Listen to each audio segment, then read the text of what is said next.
what this is, it's a mile-long road that runs along a tributary to the Cooper River. Okay. From the east branch of the Cooper River. And it's a tidal creek, and the French Huguenots dug it about in the 1600s. Yeah. And used it for a supply route. So, yeah, there's probably, I don't know, maybe 5 or 6 dozen houses on this road. And, Christy and I just moved up here a month ago.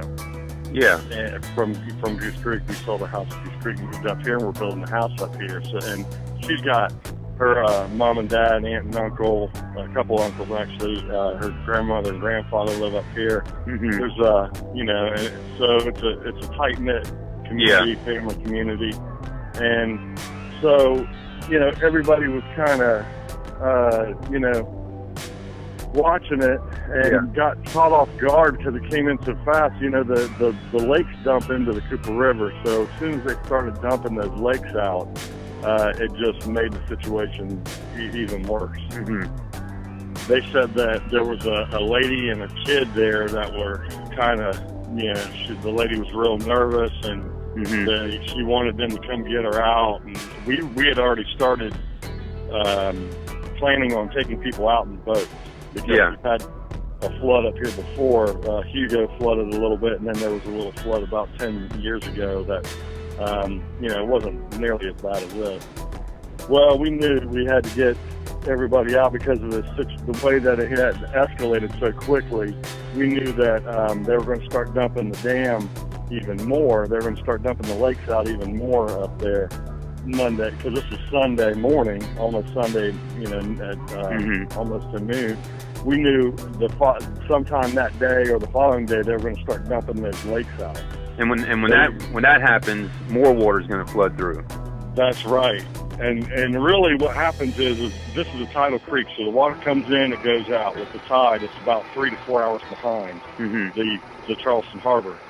So we kind of know when it's going to raise and lower, but when they dump those locks, it could actually flow out and the water level still come up. So it started doing that, I think it was Saturday, it started kind of doing that. And we started really paying attention and focusing on it. And then it's been doing that now for days.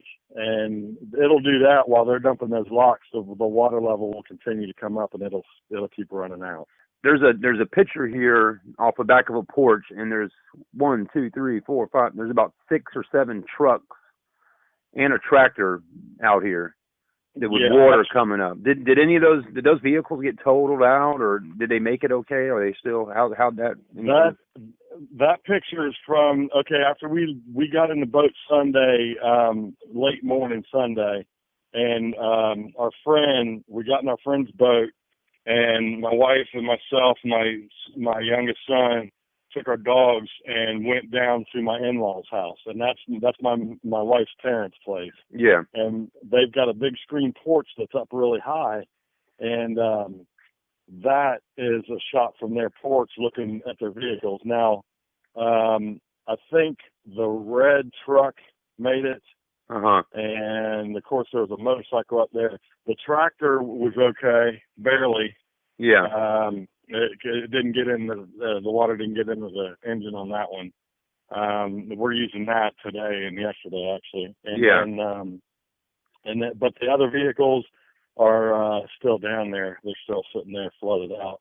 Wow. Of course, my S4 is flooded out. I had my motorcycle, my father's motorcycle, my father-in-law's motorcycle down at a garage down the street that they own. They rent out. And it was, they're totaled. My toolbox got water in it 3 feet up, so all of my electronics and computer scanners. It's done. I've got trash cans full of stuff I had to throw away. I've been going through my toolbox. That's taken forever. Just trying to WD-40 everything and save what I can save. Right. And then, the electronics, the meters and all that stuff are pretty much done for. So it's just one of those things, And then, what we stayed there. That we had just gotten there after the Coast Guard lifted that lady and her baby out. Yeah, and then there's the Live 5 clip's got a little better clip than when they showed on Good Morning America.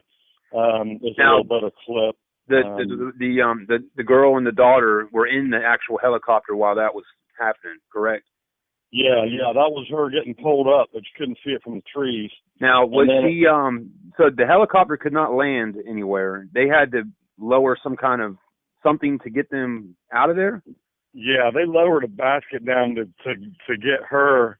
They lowered down the guy on the cable, and then I guess he grabbed them, pulled them up off of the roof of the garage, off of my in-laws' garage roof, because there's nowhere to land. They just had to snatch them out of there. And at that point, we arrived shortly after that by boat, and basically you just rode the boat right up to the stairs and walked up to the porch, and started gathering everything, and then we started taking people out by boat because the chopper didn't have enough fuel. They had to leave and go get fuel. So we said, we're going to get boats. So we had 2 boats ferrying people back and forth down to the end of the road where there was a deuce and a half, an old Army deuce and a half. A gentleman was taking people back and forth to up to the top of Red Hill, which is up by Cainhoy Elementary School. Yeah. And at that point, then there was EMS, and there was, and DNR had tried to get down there with the boat, but the boat actually flipped.